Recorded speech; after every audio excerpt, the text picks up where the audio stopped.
Hello students,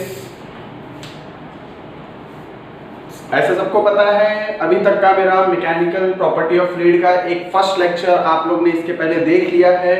ये second lecture है। इस लेक्चर में मैं स्टार्ट करने वाला हूँ इस चैप्टर के आगे के टॉपिक जो लास्ट टाइम मैंने बताया था, hydrostatic, hydrodynamic and surface tension. ये बेसिक 3 पार्ट है चैप्टर का।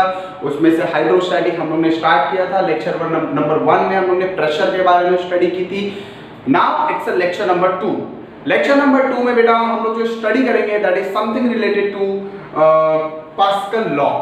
ठीक है, that is the most important topic of the liquid, Pascal law. ठीक है, पास्कल लॉ स्टार्ट करने के पहले मैं आज का आपको सीक्वेंस बता देता हूं। आज के सीक्वेंस में जो आज से जो लेक्चर्स मैं डालूंगा हाइड्रोस्टैटिक पे, वो छोटे छोटे लेक्चर्स होंगे, अराउंड 10 to 20 मिनट्स या फिर 10 to 15 मिनट्स के लेक्चर्स होंगे। और हर एक लेक्चर में मैं एक एक टॉपिक और उसके एप्लीकेशंस कवर करूंगा। तो इस लेक्चर में बेसिकली मैं आज आपसे डील करने वाला हूं कि पास्कल लॉ क्या है। ठीक है, तो आइए स्टार्ट करते हैं। हमारा आज का topic that is Pascal law, Pascal's law. Okay, Pascal law क्या है? ठीक है, पहले इसको समझते हैं हम लोग। ठीक है, मान लिया कंटेनर ले लिया, एक क्लोज वेसल ले लिया, यहां पे एक स्टॉपर लगा दिया है, यहां पे भी एक स्टॉपर लगा दिया है, हियर ऑल्सो एक स्टॉपर है, and here again it consist of one more stopper. ठीक है, और इसके अंदर बेटा हर जगह क्या भरा हुआ है? फ्लूइड भरा हुआ है।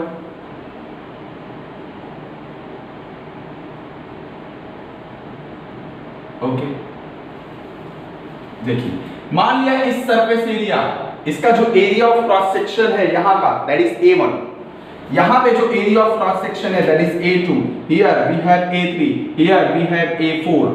मान लिया इस पे जो फोर्स लग रहा है दैट इज F1, इस पे जो फोर्स लग रहा है दैट इज F2, इस पे जो फोर्स लग रहा है दैट इज F3। इन तीनों पे फोर्स बाहर, लेकिन इस पे जो अंदर की तरफ फोर्स लग रहा है दैट इज F4। समझो लॉ ने क्या बताया। मैं इसके 2-3 एग्जांपल भी दूंगा जिससे आपको ये चीज एकदम अच्छे से क्लियर हो जाए। ठीक है, समझिए। यहां पे एक क्लोज कंटेनर है और इस क्लोज कंटेनर में फ्लूइड भरा हुआ है।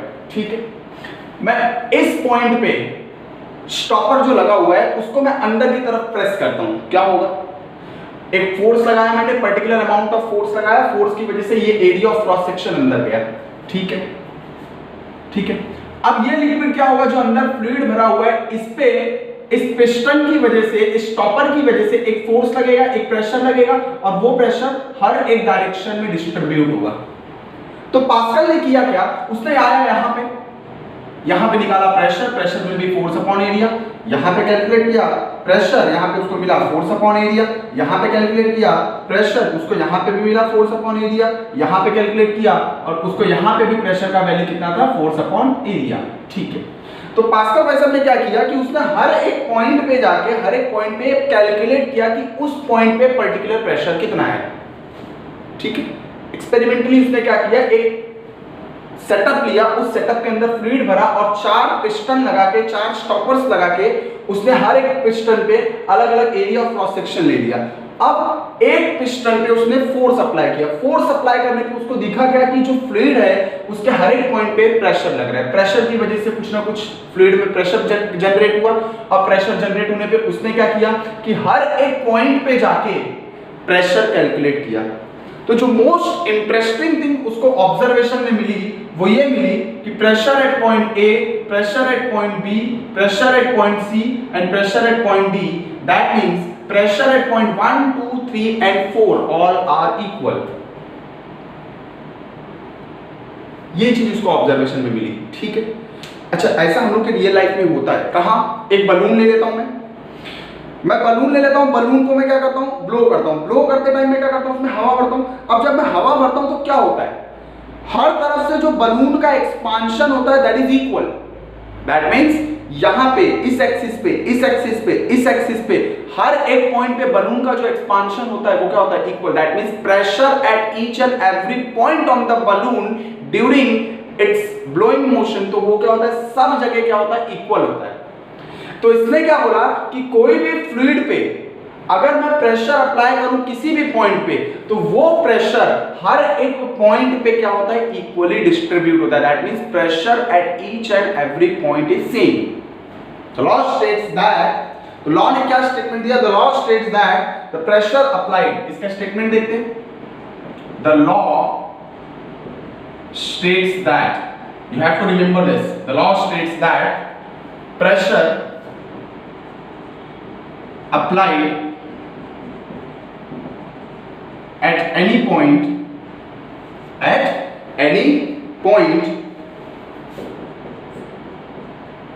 of an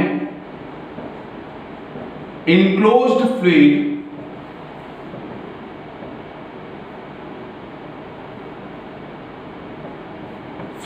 at rest,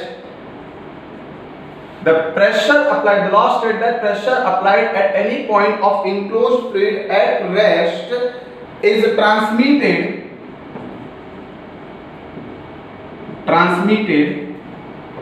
equally and undiminished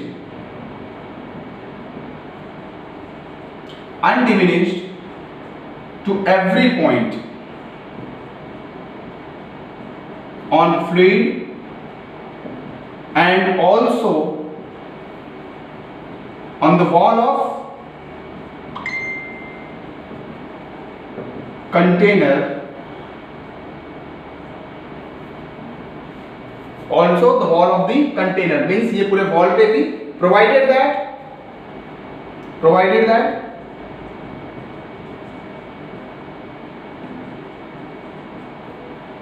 the effect of gravity must be neglected.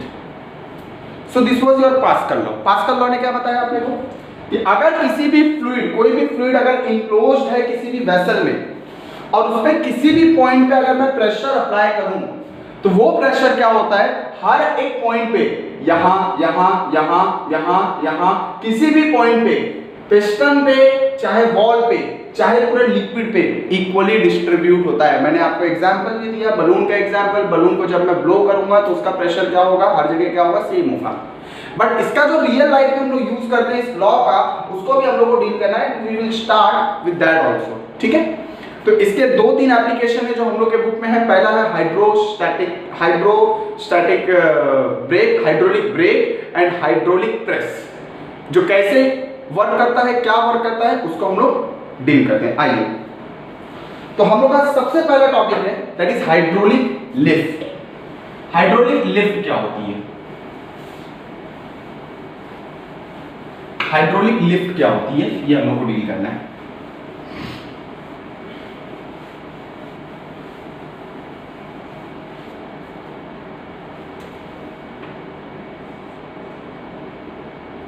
Hydraulic lift,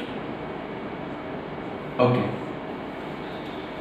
मान लिया जाए एक कंटेनर ले लिया मैंने, this is small container which consist of liquid और फ्लूइड। इसको एक हाइड्रोलिक पाइप से कनेक्ट करके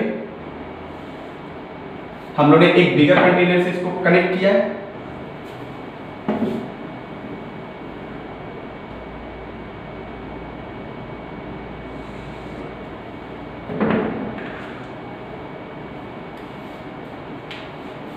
ठीक है,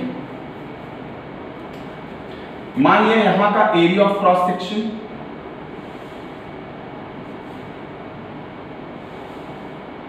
A1 है और यहां पे जो एरिया ऑफ क्रॉस सेक्शन है that is A2। Clear? This is area of cross section of smaller vessel और smaller container and this is area of vessel of larger container. ठीक है, अब इसमें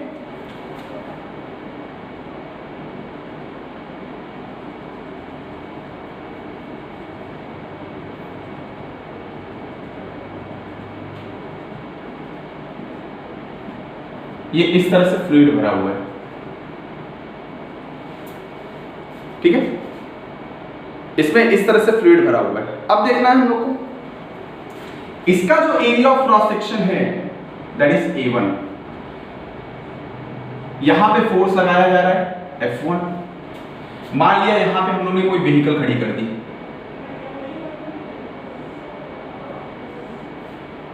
ठीक है, इसका area of cross section is A2 और इस पे जो अपवर्ड डायरेक्शन में फोर्स लग रहा है वो क्या है F2।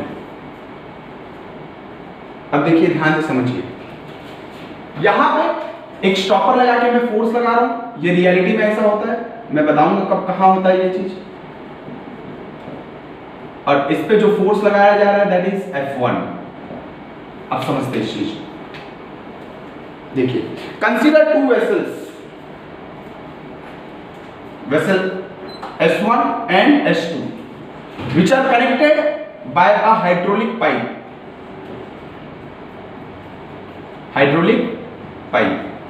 the area of cross section of the smaller vessel is A1 and area of cross section of larger vessel is A2।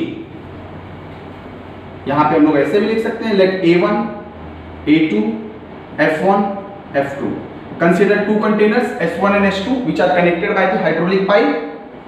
Point number 2, let A1 is equal to area of cross section of smaller vessel, A2 is equal to area of cross section of larger vessel, F1 is equal to force applied on the area of cross section of smaller vessel and vertical force applied on the area of cross section of larger vessel। The fluid is present inside two vessels। Clear? Okay। अब होगा क्या, देखिए अब जब होगा क्या बताइए, इस एंड पे प्रेशर कितना आएगा, प्रेशर ऑन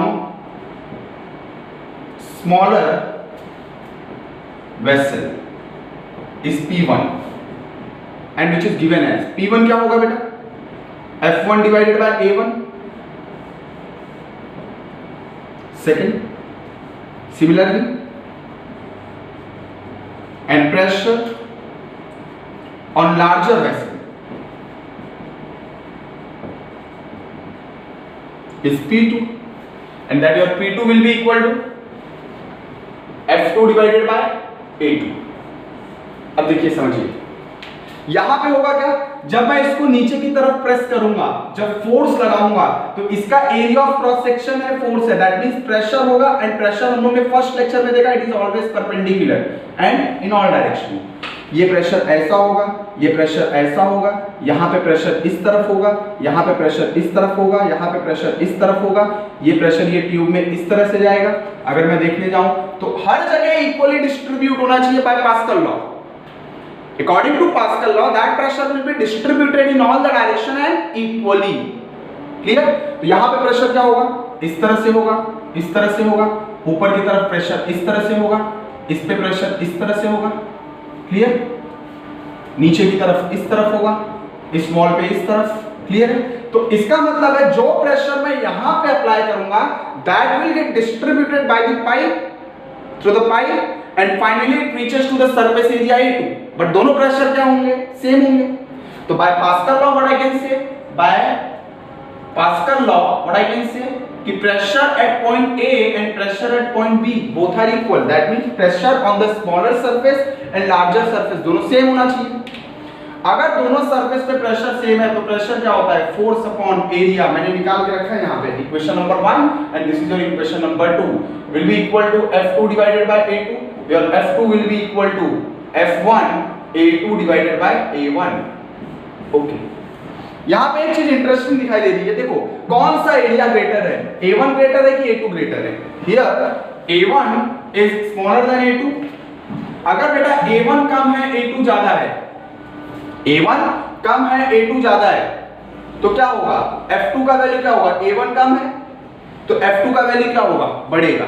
अगर मान लेते कि दोनों का एरिया इक्वल होता, दोनों का एरिया इक्वल होता, तो दोनों का एरिया इक्वल होता तो मेरे को कितना फोर्स लगाना पड़ता, F1 और F2 सेम आता, मतलब व्हीकल का वेट जितना होता उतना वेट लगा के मेरे को उसको उठाना होता। तो क्या मैं अकेले उतना वेट लगा पाता? नहीं, क्योंकि व्हीकल हल्की तो नहीं होती है, 500-600 किलो की होगी, तो 500-600 किलो का आदमी अकेला फोर्स कैसे लगाए? पॉसिबल नहीं है। तो इसके लिए मुझे करना क्या पड़ेगा कि A1 को क्या करना पड़ेगा, जितना कम कर सकूं, और A2 को क्या कर सकूं, जितना बढ़ा सकूं। ठीक है, तो A2 को हम लोग क्या करते हैं, बहुत ज्यादा बढ़ा देते हैं, और A1 को क्या करते हैं, बहुत छोटा कर देते हैं, और अंदर पूरा फ्लूइड भरा है। तो जैसे ही मैं छोटे एरिया पे फोर्स लगाता हूं तो इसकी वजह से प्रेशर क्रिएट होता है, और यही प्रेशर जब बड़े एरिया पे जाता है तो large amount of force produce करता है, और वही large amount of force produce होने की वजह से व्हीकल अपलिफ्ट हो जाती है। तो ये फर्स्ट एप्लीकेशन है आपका हाइड्रोलिक लिफ्ट। तो हाइड्रोलिक लिफ्ट का यूज क्या होता है, it is used to lift the heavy object और व्हीकल्स इन गैरेज। गैरेज होती है तो गैरेज में या फिर क्लीनिंग प्रोसेस में डालते हैं हम लोग अपने व्हीकल्स को, तो वहां पे क्या होता है कि व्हीकल्स को लिफ्ट किया जाता है। तो ड्यूरिंग लिफ्टिंग के टाइम पे वहां पे होता क्या, ये प्रोसेस होता है। ठीक है, ठीक है, तो ये प्रोसेस जो होता है हम लोग का, मोस्ट ऑफ हम लोग व्हीकल के प्रोसेस में हम लोग यूज करते हैं। ठीक है, तो ये प्रोसेस हम लोग का हाइड्रोलिक लिफ्ट में यूज होता है। हाइड्रोलिक लिफ्ट किस पे बेस्ड है, hydraulic lift is based on the principle of what, hydraulic lift is based on the principle of pascal law.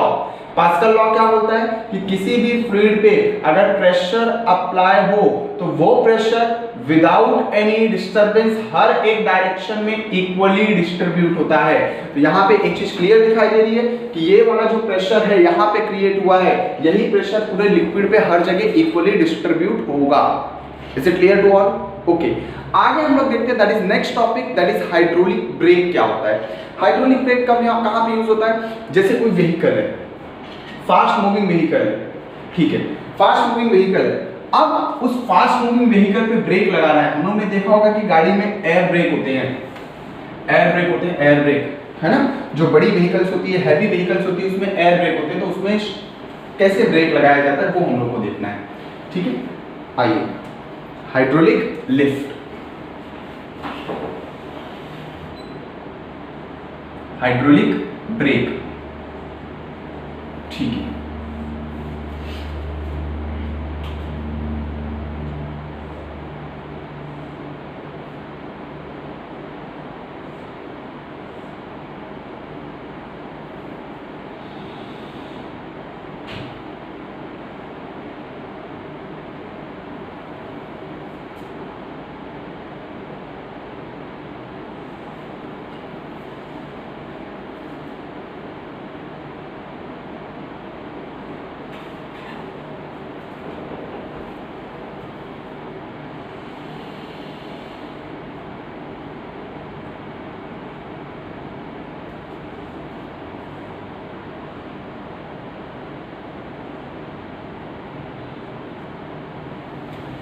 ठीक है, डायग्राम बनाते रहिए मेरे साथ।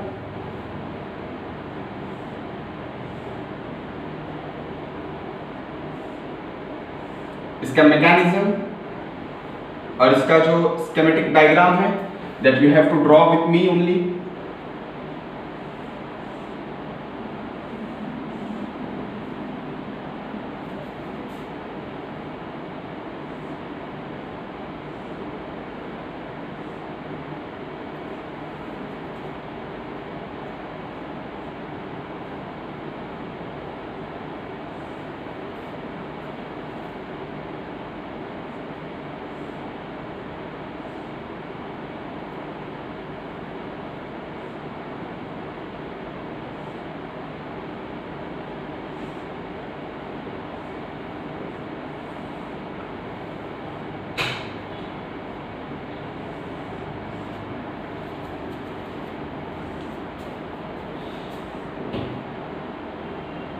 Okay, so this is your hydraulic break.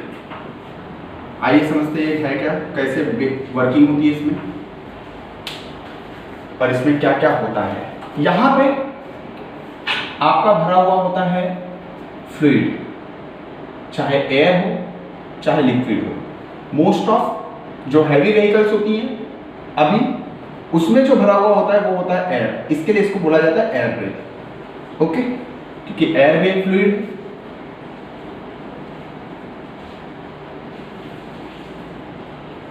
Okay, so this is your okay. देखिए, अब देखिए, समझिए एक एक का नाम क्या है। What is this? This is called as master slave. ठीक है, इसका नाम है slave cylinder, that means which is connected to our vehicles का जो व्हील्स होता है उससे जो कनेक्ट होता है वो। What is this? This is also slave cylinder.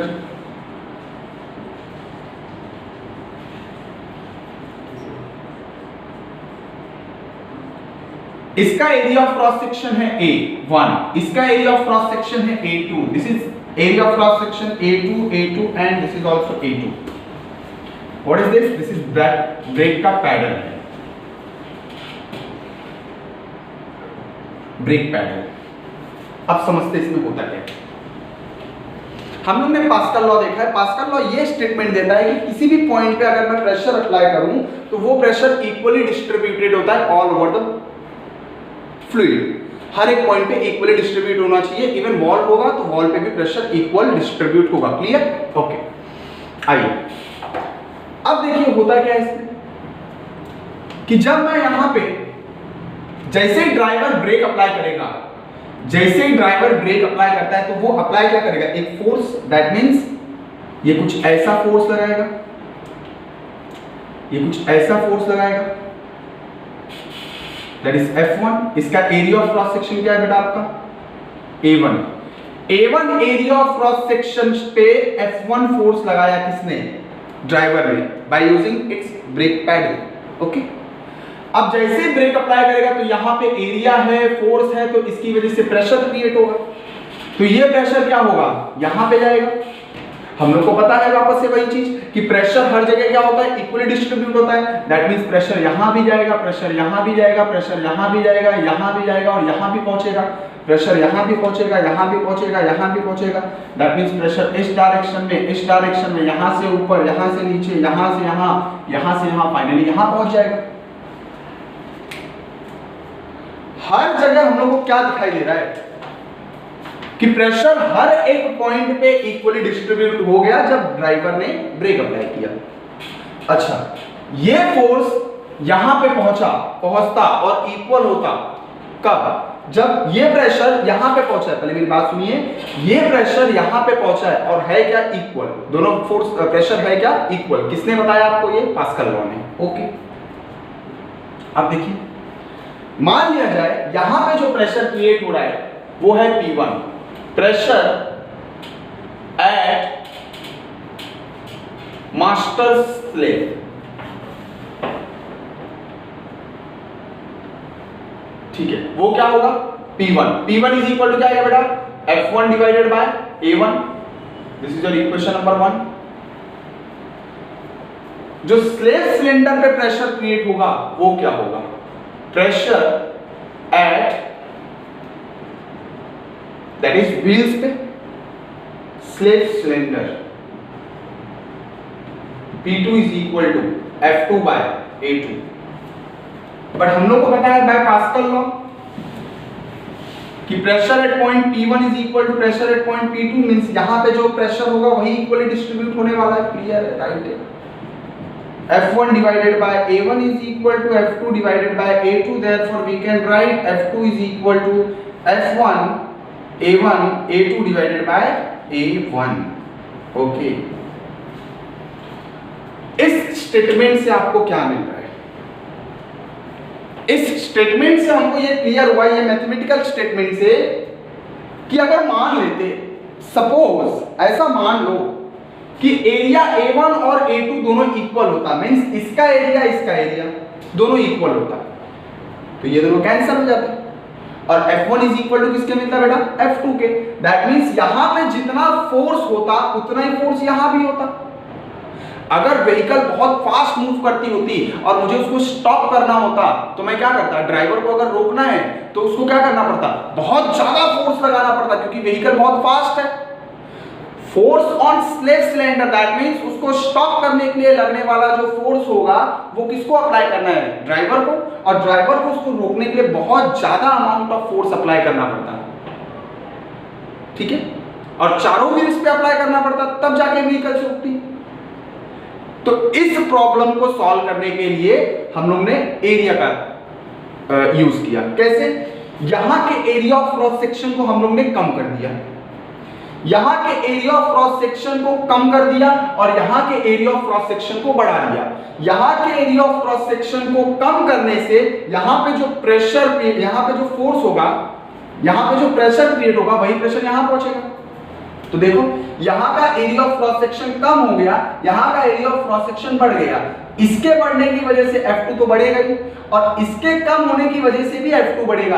That means F2 के बढ़ने के दो रीजन है, एक मैंने यहां का एरिया कम किया, उस एरिया के कम होने से F2 बढ़ा, और सेकंड एक मैंने A2 का एरिया बढ़ा दिया, उसकी वजह से F2 बढ़ा। दैट मींस एक छोटा सा भी फोर्स अगर मैं अप्लाई करूं तो F का वैल्यू क्या है, F अगर एक छोटा सा वैल्यू भी अप्लाई करने पे इस सेक्शन पे बहुत ज्यादा फोर्स क्रिएट होगा। So this is your second application which is used, which is based on the Pascal law. तो पास्कल लॉ का सेकंड एप्लीकेशन है hydraulic brake. Hydraulic brake is used to stop the fast moving vehicle or to reduce the speed of the fast moving vehicle. It consists of 4 slave cylinders and 1 master cylinder. Master cylinder is connected with the paddle brake which is used by the driver. Okay, all these cylinders are connected by means of hydraulic pipes. सबके सब hydraulic pipes से connected है. Okay, let A1, A2, A1 is the area of cross section of master slave. A2, it is the area of cross section of slave cylinder. What is F1? It is the force applied on the master slave, and F2 it is the force applied on the cylinder, slave cylinder. Okay, यहाँ पे F2 लग रहा है. Okay. Pressure निकाल लेते, यहाँ पे pressure कितना होगा F1 by A1, यहाँ पे प्रेशर कितना होगा F2 by A2, यहाँ पे फोर्स सेम है क्योंकि एरिया सेम है। ओके, हम लोग ने देखा कि F1, P1 और P2 क्या होगा, इक्वल होगा, तो यहाँ से मैंने निकाल लिया F2 का वैल्यू मिला F1 A2 by A1, मैंने A1 को क्या कर दिया है, कम कर दिया है, A2 को बढ़ा दिया है, A2 के बढ़ाने की वजह से F2 बढ़ जाएगा, A1 को कम करने की वजह से भी F2 बढ़ जाएगा। मींस एक छोटा सा फोर्स यहाँ पे अप्लाई करूंगा तो यहाँ पे बहुत ज्यादा प्रेशर क्रिएट होगा, बहुत बड़ा फोर्स क्रिएट होगा, और उस बड़े फोर्स की वजह से व्हीकल इजीली स्टॉप हो जाएगी। So this is all about your Pascal law and its application. If you need इसका notes तो kindly message me in my inbox, subscribe my channel so that I can provide you the beneficial notes of this chapter so you can go through it. बहुत ही easy language में लिखा हुआ है, आपको clarity समझ में आएगा। Thank you very much. आगे के lecture series ऐसे ही चलते रहेंगे, आप लोग कनेक्ट रहिए और इस सीरीज को पूरा का पूरा कंप्लीट देखिए ताकि आपको इसका बेनिफिट मिलता रहे। Thank you very much.